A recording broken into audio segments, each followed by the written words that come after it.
हाय, hello, नमस्कार. कशा आहात सर्व? मस्त ना? मस्तच राहा. सर्वांना सर्वप्रथम श्री स्वामी समर्थ तुमचं माझ्या चॅनलवरती खूप खूप मनापासून स्वागत आहे. तुम्हाला सर्वांना आजचा दिवस खूप छान, मस्त आणि आरोग्यदायी जाऊ. तर येतात 10 एप्रिल स्वामी महाराजांचे प्रकट दिन हे सर्वांनाच माहिती आहे. त्यानिमित्ताने आपण 21 दिवसासाठी सेवा सर्वजण करत होतो. पण भरपूर महिला व पुरुष असे पण आहेत की त्यांना 21 दिवसाची सेवा करणे शक्य झाले नाही. घरामध्ये भरपूर अडचणी, अडथळे होते किंवा बाहेर जावे लागते, ऑफिससाठी जावे लागते किंवा लहान बाळ आहे, आता कसं करू वगैरे. सर्वांनी जर 11 दिवसाची सेवा किंवा 31 मार्च ते 10 एप्रिल ह्या दिवसामध्ये आपणास स्वामी महाराजांची 11 दिवसाची सेवा करायची आहे, ज्यामुळे आपल्याला कोणतीही इच्छा असो, कठीणातील कठीण इच्छा असो, ती देखील पूर्ण होईल. तर भरपूर जणांना असे वाटत असते की सेवा केल्यामुळे खरंच माझे काम होईल का, माझी इच्छा पूर्ण होईल का. तर खरं तर तुम्ही एक गोष्ट लक्षात ठेवा, कधी कधी आयुष्यामध्ये खूप दुःख सहन करावे लागते. असे वाटते की खरंच देव आहे का, इथपर्यंत शंका येते. पण खरं तर हेच वेळ आपल्या परीक्षेची असते. विश्वास ठेवा, हिथूनच स्वामी लीला सुरू होते, हिथूनच खेळ सुरू होतो. फक्त विश्वास दाट ठेवा, नका तुमचा विश्वास डगमगू देऊ. जसं की आई आपल्या बाळाला काही क्षणामध्ये हवेत जेव्हा वर टाकते, कधी कधी तुम्ही स्वतःही बघितलं असेल, जेव्हा एखादी आई आपली बाळाला वर फेकते आणि ते बाळ इतकं विश्वासाने हसत असतं वर गेल्यानंतर, का त्याला माहिती आहे माझी आई मला पाडून देणार नाही. तसाच आपल्याला स्वामी महाराजांवरतीही असाच विश्वास ठेवायचा आहे की मी कितीही कितीही डगमगलो किंवा माझ्या सेवेमध्ये जरी खिंत पडली थोडीफार तरी माझे स्वामी माझा कधी हात सोडणार नाही. हा विश्वास ठेवा आणि भक्ती करा आणि सेवा करा आणि सेवा करतच राहा. कधी कधी वाटते हे कसं होईल, हे शक्य आहे का. पण लक्षात ठेवा, शक्य आणि अशक्य हे स्वामी करूनच देणार आणि अशक्य ही शक्य करतीलच स्वामी. हे वाक्य कायम लक्षात ठेवा. स्वामी तेच देतात जे तुमच्यासाठी योग्य आहे. फक्त त्यांच्यावर विश्वास पाहिजे. मग आता स्वामी महाराजांचा प्रकट दिनानिमित्त कोणती सेवा करावी ह्याबद्दल सर्व माहिती आपण ह्या व्हिडिओमार्फत जाणून घेऊया. तर 3 सेवा आहेत, त्यापैकी कोणती सेवा केली तर आपल्याला फलप्राप्ती होईल हे तुम्ही तुमच्या पद्धतीनुसार किंवा सोयीनुसार तुम्ही स्वतः ठरवा. ह्यातील पहिली सेवा ही आहे की श्री स्वामीचरित्र सारामृत. आता प्रत्येकांनाच माहिती, श्री स्वामीचरित्र सारामृत हा ग्रंथ आपल्या स्वामी महाराजांचा आहे, ज्याच्यात स्वामी महाराजांचे चरित्र लिहिलेले आहेत. तर काही लोक 9 गुरुवार किंवा 11 गुरुवार करत असतात. पण तुम्ही ह्या काळामध्ये श्री स्वामीचरित्र सारामृताचे पठण केले तर ही सेवा 100% फलदायी ठरेल. कारण आपण जे काही ह्या काळामध्ये सेवा करतो ती सेवा महाराजांपर्यंत पोचतेच. मग तुम्ही रोज 3 अध्याय देखील पठण करू शकता. आपल्याला रोज स्वामीचरित्र सारामृतामध्ये 3 अध्याय पठण करायचे आहेत.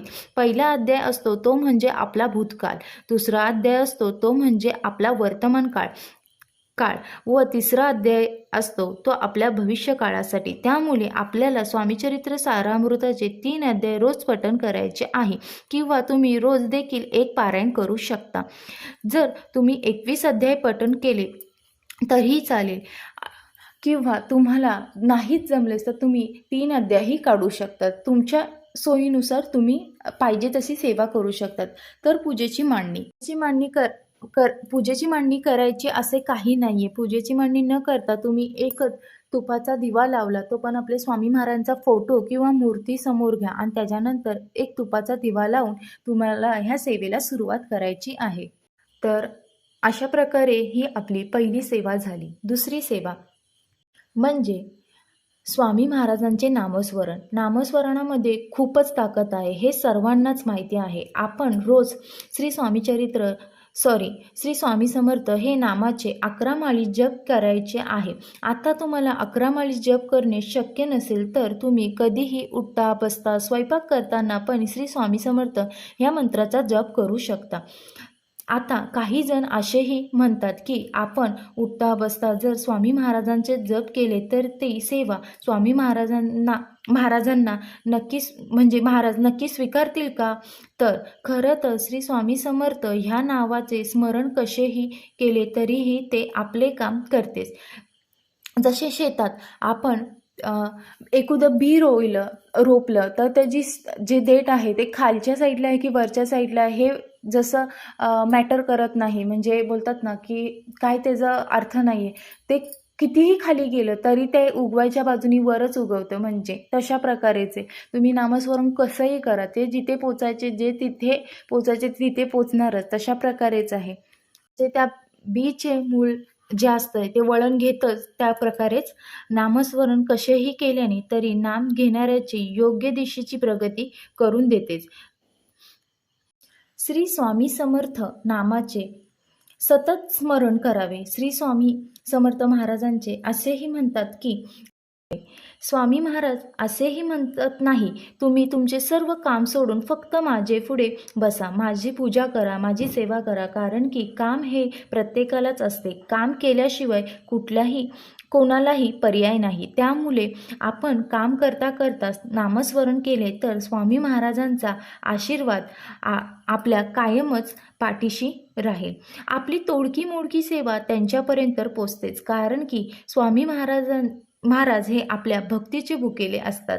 आपण फक्त श्री स्वामी समर्थांचे नामस्मरण करत राहावे. रात्री झोपण्यापूर्वी आपण रोजच श्री स्वामी समर्थांचा जप करावा.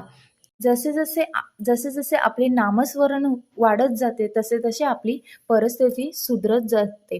6 लाख झाले, जर 6 लाख इतके नामस्मरण झाले, आपल्या नामस्मरणाची इतकी पावर वाढत गेली तर आपल्या परिस्थितीमध्येही सुधारणा होते व आपल्याला लवकरच प्रचितीही बघण्यात येते आणि पैशाचेही जे मार्ग असतात ते लवकरात लवकर मोकळे होतात. घरातले जी संततीचे विषय असतात जे चिंता मिटून जाते.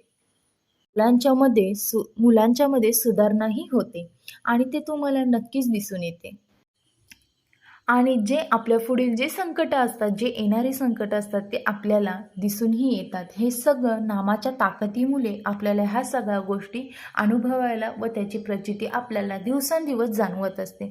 तर खरंच मी तुम्हाला सगळ्यांना कळकळून विनंती करेल की नक्की तुम्ही सगळ्यांनी नामस्मरण तुम्हाला जेव्हा पॉसिबल होईल, जेव्हा वाटेल तेव्हा तेव्हा नामस्मरण हे करतच राहा. स्वामी महाराजांची तिसरी सेवा. स्वामी महाराजांचा तारक मंत्र. आता तारक मंत्र म्हणण्यासाठी जास्त काही वेळ लागत नाही, पण आपल्या घरामध्ये जर आपण रोज तारक मंत्र म्हणतो तर आपल्यावर जी काही संकटे येत असतात ना, ती संकटे दूर होतात. खरं तर वेळ काळ कोणासाठी थांबत नाही आणि कुणालाही थांबवता येत नाही. कर्माचे भोग भोगावेच लागतात. भक्ती केल्याने संकट येणारच नाही असेही कधी होत नाही, पण भक्ती करून संकटांचा वेग मात्र नक्कीच कमी करता येतो. जसे की जिथे हात जाणार होता तिथे बोटावर निभावले, पण हे कळण्यासाठी स्वामी भक्तीत असावे लागते. स्वामींवर आपली श्रद्धा आणि विश्वास अतूट असला पाहिजे. त्यामुळे स्वामी महाराजांचा तारक मंत्र रोज 11 वेळा म्हणायचा. अगदी तुम्ही संध्याकाळी पूजा करत असताना, सकाळी, सायंकाळी जेव्हा तुम्हाला जमेल तसं तुम्ही म्हणू शकता. तुम्ही एक नियम धरा. त्या वेळामध्ये आपल्याला तारक मंत्र हा म्हणायचाच आहे. 11 वेळा तारक मंत्र म्हणायचाच आहे किंवा म्हणा, जसं तुम्हाला जमेल तशाप्रमाणे. तारक मंत्र बोलण्या अगोदर 1 तांब्या पाणी भरून घ्यायचे आहे. त्यावर उजवा हात आपला ठेवायचा आहे व 11 वेळा तारक मंत्र म्हणायचा आहे. तारक मंत्र म्हणताना आपले डोळे बंद ठेवायचे आहे व स्वामी महाराजांच्या समोर बसून आपल्याला तारक मंत्र म्हणायचा आहे. जर तुम्हाला तारक मंत्र म्हणता येत नसेल तर तुम्ही मोबाईलवर सुद्धा लावू शकता आणि तुम्ही फक्त ते श्रवण केले तरीही चालेल. त्याच्यानंतर ते शब्द तुम्हाला कानावर पडून तुम्हाला रोजच सवय होईल. त्यामुळे तारक मंत्रची एकदा तुम्ही सवय लावूनच घ्या. त्याचे फळ तुम्हाला प्राप्त होईल व लवकरच तुम्हाला त्याची प्रचितीही जाणवेल. जेव्हा तारक मंत्र म्हणून होईल त्यानंतर हे पाणी आपल्या घरामध्ये एखादी व्यक्ती आजारी असेल किंवा मुलांचे पाहिजे तशी प्रगती होत नसेल किंवा आर्थिक अडचण जाणवत असेल तर हे पाणी आपल्याला आपल्या घरातील सर्वांना पियायला द्यायचे आहे, कारण की साक्षात ते पाणी तीर्थ झालेले आहे. हे तर आपण हे पाणी स्वतःही ग्रहण करायचे व घरातल्यांनाही ग्रहण करायला सांगायचे. एखाद्या व्यक्तीला व्यसन असेल तर त्या व्यक्तीला नकळत हे पाणी पियायला द्यायचे आहे, कारण की ह्या पाण्यामध्ये स्वामी महाराजांचा आशीर्वाद आहे. आपण जे काही आजार किंवा आपल्या घरातल्यांना कोणालाही जे काही आजार असेल ते देखील लवकरात लवकर हे पाणी पिल्याने दूर होते. तसेच काही पाणी शिल्लक ठेवून ते आपल्या घरामध्ये चारही कोपरे, जे कोणतेही कोपरे असतील तुमच्या घरामध्ये, त्या कोपऱ्यांमध्ये हे पाणी शिंपडायचे आहे.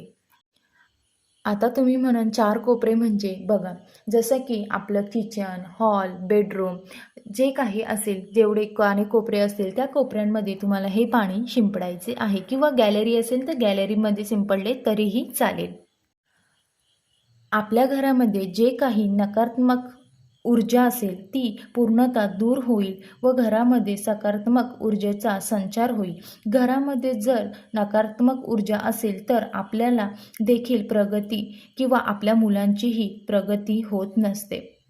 घराची प्रगती कुठेतरी खुंटत जात असते. त्यामुळे नकारात्मक ऊर्जा कुठेतरी दूर होण्यासाठी हे पाणी आपल्याला रोज घरामध्ये शिंपडायचे आहे, आणि हे पाणी रोज आपण स्वतःही ग्रहण करायचे व आपल्या घरातले जेही सदस्य असतील त्यांना हे ग्रहण करायला सांगायचे आहे.